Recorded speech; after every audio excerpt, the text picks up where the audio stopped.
దీంట్లో మరో క్యారెక్టర్ మస్తాన్ సాయి. అంటే మీరు మొన్న మా మీడియాలో మాట్లాడుతూ సోషల్ మీడియాలో మాట్లాడుతూ చెప్పారు, అసలు ఈయనతో నేను లవ్లో ఉన్నాను, ఇన్ని సంవత్సరాలుగా లివింగ్ రిలేషన్లో ఉన్నాను అని చెప్తున్న లావణ్య అసలు మస్తాన్ సాయిని ప్రేమించి ఆయన కూడా ఎలా అయితే రాజ్ తరుణ్ ఎలాగైతే హింసించిందో అలాగే మస్తాన్ సాయిని కూడా హింసించింది. దానికి సంబంధించిన ఎఫ్ఐఆర్ కాపీ నేను గుంటూరు నుంచి తీసుకొచ్చానని చెప్పి కూడా మీరు మాట్లాడారు. నిజంగా కాపీలో ఏముంది, దాని తర్వాత నేను మాట్లాడతాను అని చెప్పిన పరిస్థితి అజయ్ శేఖర్ భాష. ఏం చెప్తారు దాంట్లో ఏమున్నాయి, ఆ విస్తుపోయే నిజాలు ఏమున్నాయి దాంట్లో? అదేంటే దానికోసం 4 రోజులు చాలా కష్టపడ్డాను. యాక్చువల్గా రాజ్ తరుణ్ దగ్గర నుంచి చాలా సార్లు ట్రై చేశాను. Raj Tarun completely phone switch off చేసుకుని అన్నిటికన్నా చాలా ఇంపార్టెంట్ విషయం ఇది, దానికన్నా important. Raj Tarun phone switch off చేయడానికి ఇంకొక ప్రధాన రీజన్ కూడా ఏంటంటే, రాజ్ తరుణ్ సిమ్ కార్డు మీరు ఎవరైనా చూస్తున్న వాళ్ళు గుర్తుపెట్టుకోండి. మీ దగ్గర రాజ్ తరుణ్ నంబర్ ఉంటే, మీరు ఫ్రెండ్ మీడియా పర్సన్ అయ్యి 1122 లాస్ట్ నంబర్ రాజ్ తరుణ్ కనుక మీ దగ్గర ఉంటే, please note that is no more with Raj Tarun. ఎందుకంటే అది లావణ్య పేరు మీద ఎప్పుడో 7 ఏళ్ళ క్రితం 6 ఏళ్ళ క్రితం తీసుకున్నారు. తీసుకున్న తర్వాత ఈయన ఫోన్లో వాడుతున్నాడు. ఈ రోజు వస్తుందని తెలియదు కదా. ఆవిడ చాలా తెలివిగా ఏం చేసింది, ఆవిడ ఐడి ప్రూఫ్ పెట్టి ఇప్పుడు ఆ సిమ్ కొత్త సిమ్ తెచ్చుకుంది. అంటే ఆ నెంబర్ పనిచేయదు కదా. ఇప్పుడు అక్కడ రాజ్ తరుణ్ దగ్గర నెంబర్ పనిచేయదు. ఎవరన్నా సరే రాజ్ తరుణ్ శ్రేయభిలాషులు ఫ్రెండ్స్ ఫ్యాన్స్ ఎవరన్నా సరే మెసేజ్ పెడితే ఇప్పుడు డైరెక్ట్గా లావణ్యకి వెళ్తుంది. సో అది ఆ ఇన్ఫర్మేషన్ ఆవిడ మిస్యూజ్ చేసే అవకాశం ఉంది. అండ్ అలాగే వాట్సాప్ కూడా, దాంతో వాట్సాప్ కూడా వేసేసి ఇప్పుడు దానికి మీరు ఏదైనా పంపించినా కూడా వాట్సాప్. ఇది ప్లీజ్ చాలా ఇంపార్టెంట్, 4 సార్లు అయినా ఫ్లాష్ చేయండి మీ దాంట్లో ఎక్కువ చేసి.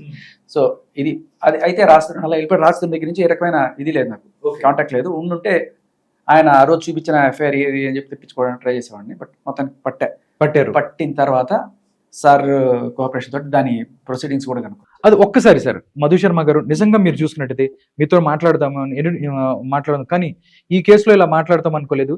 ఫస్ట్ లావణ్య కేసు మీరు అబ్జర్వ్ చేసిన తర్వాత మీకు ఏదన్నా ఫస్ట్ అంటే నార్మల్గా యాజ్ అ లాయర్గా చూసినప్పుడు ఏమనిపించింది మీకు? అరే పాపం ఆడపిల్లని అని చెప్పి అని అనుకున్నారా, లేకపోతే ఏం దాంట్లో మీకు ఏదన్నా ఏమనిపించింది ఫస్ట్? లేదు, రాధాకృష్ణ గారికి ఒక ముఖ్య విషయం తెలుసుకోవాలి. ఇలాంటి కేసెస్ రాగానే ముందు జరిగే ఇది మన దరిద్రం అనే చెప్పుకోవాలి తెలుగు స్టేట్స్ కి. ఎందుకంటున్నానంటే ఈ మాట, ఫస్ట్ మీడియా ట్రయల్ స్టార్ట్ చేసేస్తుంది. అసలు వీళ్ళే మొదలెడతారు. జుడిషియల్ ట్రయల్ జరగాల్సిన ప్లేస్ లో మీడియా ట్రయల్ స్టార్ట్ చేసేసి ముందు అక్యూజ్డ్ గా మగవాడిని ఒక ఫ్రేమ్ చేసేసి, ఇక వాడు అక్యూజ్డే, వాడు ఇంకా నేరస్తుడిగా ప్రూవ్ అవ్వాలా ఎవరైనా సరే. ఇప్పుడు రాజ్ తరుణ్ గారి కేసు కాకపోతే ఇంకొక కేసు అనుకుందాం. ఫస్ట్ 1-2 నిమిషాలు అతను అక్యూజ్డ్ అవ్వగానే అతని ఒక దోషి నిర్దోషి, ప్రపంచంలో ఇంత క్రిమినల్ లేడు, ఇంత నీచులు లేడు, ఇంత దుర్మార్గులు లేడు, వీడిని మించిన మీడియా ట్రయల్ ఇక వేసేయడమే నెగిటివ్ మార్క్స్. ఇవాళ ఎలుగెత్తి గొంతెత్తి మాట్లాడే వాళ్ళు లేకపోతే మగవాళ్ళ తరపున ఏం జరుగుతుందంటే, ఈ మాఫియాలో ఉన్నటువంటి ఉమెన్ కి బలైపోవాల్సిందే మగవాళ్ళు. దీని మీద నేను శేఖర్ భాష గారు కొన్ని నెలలుగా ఫైట్ చేస్తున్నాం. ఆయన నాకు కనెక్ట్ అవ్వడము, తర్వాత దాని గురించి మేము మాట్లాడుకోవడం, దీని గురించి మాట్లాడడం, ఆయన కేసు గురించి మాట్లాడడం. ఆ కేసులో అమ్మితే అమ్మాయి కాళ్ళ బేరానికి వచ్చి మళ్ళీ ఇంతవరకు అంతుపొంతలేదు.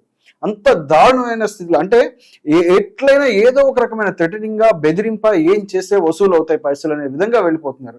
ఇంకొకటి కూడా చెప్తున్నాను, మన ఇండియాలో ఉన్న దరిద్రమా లేకపోతే ప్లస్సా ఇంకొకటి అయితే, laws are biased laws which are very favourable to the women. అంటే ఒక రకమైన ఏకపక్షమైన చట్టాలు ఇవి, ఆడవాళ్ళకి ఫేవరబుల్ గా ఉండే ఏకపక్షమైన చట్టాలు. వీటిని యూజ్ చేసుకునే వాళ్ళకన్నా మిస్యూజ్ చేసుకునే వాళ్ళు ఎక్కువ ఉన్నారు. ఇది నేను చెప్పిన మాట కాదు, సుప్రీంకోర్టు వారే ఘాటుగా వ్యాఖ్యానించింది. అంతే, చాలా 10% కూడా లేదు శేఖర్ భాష, 10% కూడా లేదు. భాష గారు అన్నట్టు, ఇప్పుడు ఆయన అన్నట్టు శేఖర్ గారు అన్నట్టు అది 10% కూడా లేదు. ఇంకా లీస్ట్ 1% ఉమెన్ కి జస్ట్ మంచిగా అన్యాయం జరిగిన చోట ఉపయోగపడుతున్నామేమో, మిగిలిన 99% ఆర్ మిస్యూజింగ్. ఇందులో మీడియా ట్రయల్ స్టార్ట్ చేసేసిందండి. రాజ్ తరుణ్ గారిని ఎంత చిత్రీకరించిందంటే, అసలు పాతవన్నీ ఈవిడ సైడ్ ఉన్న, ఈవిడ ఎక్కడెక్కడ ఏమేమి కేసులు పెట్టారు, ఎక్కడెక్కడ ఎఫ్ఐఆర్లు ఉన్నాయి, ఇవన్నీ హైడ్ చేసేసి only she was in the co living or the living with the Raj Tarun అని చెప్పి ఒక హైలైట్ చేసి దగ్గర ఇప్పుడు మేమిద్దరం బయటికి రానప్పుడు ఒక హైలైట్, ఒక సినారియో తీసేసి ఆయన ఒక దోషి కింద చూపించేసింది సమాజానికి. రావాలి కదా, ఇప్పుడు మొత్తం టోటల్ ఫ్యాక్ట్స్ అన్ని బయటకు రావాలి కదా. మీరు కంపేర్ చేయండి, ఎఫ్ఐఆర్స్ కంపేర్ చేయండి. ఆవిడ మస్తాన్ రావు గారి మీద పెట్టిన ఎఫ్ఐఆర్ లో లాస్ట్ ఇయర్ లోనే అందులో ఇన్ డీటెయిల్ గా ఫ్యాక్ట్స్ లో చెప్పారు. మస్తాన్ రావు నన్ను ఫాలో అయ్యారు, ఫాలో అయితే నేను మస్తాన్ రావు లవ్ ని యాక్సెప్ట్ చేశాను, ఎఫ్ఐఆర్ బ్రీఫ్ ఫ్యాక్ట్స్ లో ఉంది. అంటే ఎఫ్ఐఆర్ బ్రీఫ్ ఫ్యాక్ట్స్ ఎక్కడి నుంచి వస్తాయి? ఈవిడ రాసిన కంప్లైంట్ బేస్ చేసుకుని వస్తాయి కదా. అంతే కదా. అంటే ఈవిడ రాసిన కంప్లైంట్ లో మస్తాన్ రావుని యాక్సెప్ట్ చేశారు కదా మీరు, మస్తాన్ సాయిని. మళ్ళీ రాజ్ తరుణ్ ఎక్కడి నుంచి వచ్చాడు? రాజ్ తరుణ్ ఎక్కడి నుంచి వచ్చారు అంటే అప్పటితో మీ లివింగ్ కట్ అయిపోయింది కదా.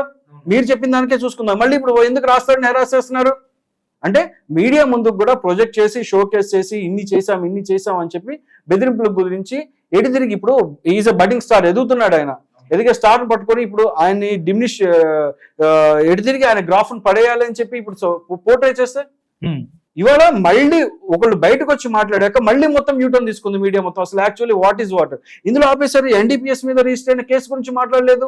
ఎక్కడన్నా మీడియా చూపించిందా అన్ని రోజుల్లో?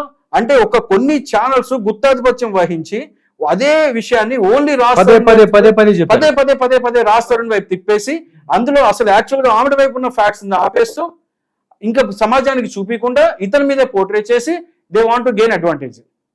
ఇప్పుడు చూపించలేదుగా, ఎన్డీపీఎస్ లో ఆమె డ్రగ్స్ కేసులో ఉన్నది చూపించలేదు, మా మస్తాన్ సాయి గారి మీద ఉన్న ఎఫ్ఐఆర్ గురించి మాట్లాడలేదు, అక్కడ యాక్సెప్ట్ చేసింది చూపించలేదు. అంటే అసలు భాగవతాలు బయటకు వస్తాయి కదా. ఇప్పుడు ఆ ఎఫ్ఐఆర్ లో కూడా ఒక విషయం చెప్తాను, ఒక కేసు ఉన్నప్పుడు పూర్వాపరాలు అని చెప్పాను, ఇక్కడ ఫ్యాక్ట్స్ లోకి వెళ్లకుండా మీడియా ట్రయల్ స్టార్ట్ చేయడం చట్ట విరుద్ధం. ఫ్యాక్ట్ మీడియాగా సార్ ఎఫ్ఐఆర్ పెట్టడానికి పోలీసులు కనీసం చెక్ చేయాలి కదా. అంటే ఈ ఆధార్ కార్డుతోనో ఆవిడ పేరుతోనో ఎక్కడైనా కేసెస్ ఉన్నాయా చూడాలి కదా అని చూస్తే అవును మొత్తం వచ్చేస్తాయి కదా. వీడికి సమాజంలో జరిగే రేప్ అయినా ఆగుతుంది కదా. ఇక్కడ మగాడే రేపు గురవుతున్నాడు, ఆడవాళ్ళు కదా. Character of the complainant is utmost important అండి. ఇక్కడ మీరు ముఖ్యంగా గమనించుకోవాలి, కంప్లైంట్ ఇస్తోందంటే కాదు అమ్మాయి, ఆ అమ్మాయి character of the complainant is important. ఇలా ఏ క్రిమినల్ కేసులోనే ఇది ఇంపార్టెంట్ కాదని ఎవరు వస్తారు చెప్పమనండి, ఈ మాట నేను ఒప్పుకుంటాను. ఇది మోడల్స్ ఆఫ్ కంప్లైనెంట్ క్యారెక్టర్ కాదని చెప్పమనండి అని చెప్పి కేసు పెట్టడం. రాజ్ తరుణ్ మీద పెట్టినట్టే మస్తాన్ సాయి మీద. ఇక్కడ కాదు, మీరు గుంటూరు అనుకుంటున్నారు, గుంటూరులో ఈవిడ పెట్టింది, గుంటూరులో పెట్టింది. బట్ గుంటూరులో పెట్టిన తర్వాత మళ్ళీ హైదరాబాద్ లో షీ టీమ్స్ మన సైబరాబాద్ లో వచ్చి అక్కడ మస్తాన్ సాయి నన్ను మోసం చేశాడు, నన్ను వాడుకున్నాడు, నన్ను పెళ్లి చేసుకోవట్లేదు అని చెప్పి షీ టీమ్స్ లో పెట్టిన కేసు ఉంది. మీరు ఇంకోటి గమనించారో లేదో, అందులో అదే ఎఫ్ఐఆర్ రాసినప్పుడు ఆవిడ చెప్పింది, నాకు ఉనిత్ రెడ్డి ద్వారా మస్తాన్ సాయి పరిచయం అయ్యాడు, అప్పుడు మళ్ళీ నన్ను మస్తాన్ సాయి ఒక ఫంక్షన్ కి అక్కడ పిలిచారు, మేము వెళ్ళాము, మళ్ళీ అక్కడ లేకపోతే మళ్ళీ నేను వెళ్ళాను, అక్కడి నుంచి మళ్ళీ తర్వాత మళ్ళీ వెళ్ళటం ద్వారా ఉనిత్ రెడ్డి పరిచయం అయ్యి వెళ్ళడం ద్వారా నాకు అతను నా మీద బలాత్కారం చేయిపోయారని చెప్పి కేసు పెట్టారు ఈవిడ. కేసు పెట్టిన ఆవిడ మళ్ళీ ఉనిత్ రెడ్డితో సంబంధాలు ఎందుకు కంటిన్యూ చేశారు, అలాంటి వ్యక్తులతో పరిచయం ఉన్న ఉనిత్ రెడ్డి తోటి? మరి దాని తర్వాత కదా మీకు ఇప్పుడు ఇక్కడ మీకు నార్సింగ్ లో కూడా ఎఫ్ఐఆర్ డ్రగ్స్ కేసు అయింది, ఎందుకు కంటిన్యూ చేశారు? మరి who is the drug peddler here? ఇక్కడ ఏం జరుగుతోంది అంటే ఆంధ్ర పోలీసుల్ని వెరిపుష్పాలను చేసేసి అక్కడ పట్టాభిపురం పోలీసుల్ని మళ్ళీ అక్కడి నుంచి ఇక్కడికి వచ్చేసి ఇక్కడ సేమ్ స్టోరీ ఇక్కడ పోలీసు ఏది షీ టీమ్స్ లోకి వెళ్ళి కంప్లైంట్. అది కూడా ఎవరిని తీసుకెళ్లారు తెలుసా?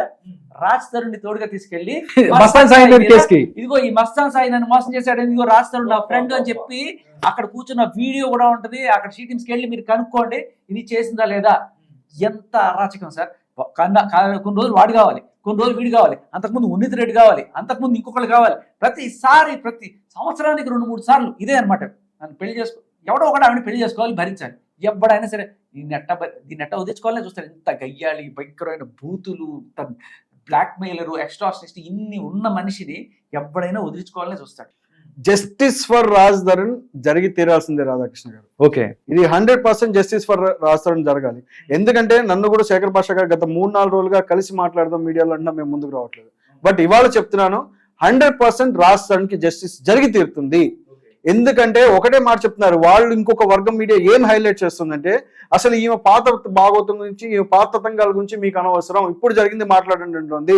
But these are the relevant. ఒక కేసు ఇంకో కేసు రెలవెంట్ ఉన్నప్పుడు నువ్వెవడి చెప్పడానికి, నువ్వెవడి ట్రయల్ కండక్ట్ చేయండి. దావుద్ ఇబ్రహీం వచ్చేసి వేరే మీద కేసు పెడితే నువ్వేంటని అడుగుతారు కదా. ఇప్పుడు వాళ్ళ ఇష్టం. ఇప్పుడు వాళ్ళు ఎంత స్వతంత్రం అయిపోయిందంటే, మేము ట్రయల్ కండక్ట్ చేసి ఇంకా మా కోర్టులు అక్కర్లేదు, ఇక్కడ మేము డిసైడ్ చేసేసాము, సమాజానికి మేము పోర్ట్రే చేసేసాము అని చెప్పేసి వాళ్ళు ఇష్టానుసారం చూపించడమే, ఇంకొకటి లేదు. అసలు ఫ్యాక్ట్స్ లేదు. ఎన్డీపీఎస్ యాక్ట్ లో ఎఫ్ఐఆర్ ఉంది, అక్కడ మస్తాన్ సాయి మీద ఉన్నది ఎఫ్ఐఆర్ ఉంది, ఇక్కడ మళ్ళీ ఇప్పుడు ఇతని మీద పెట్టింది ఉంది.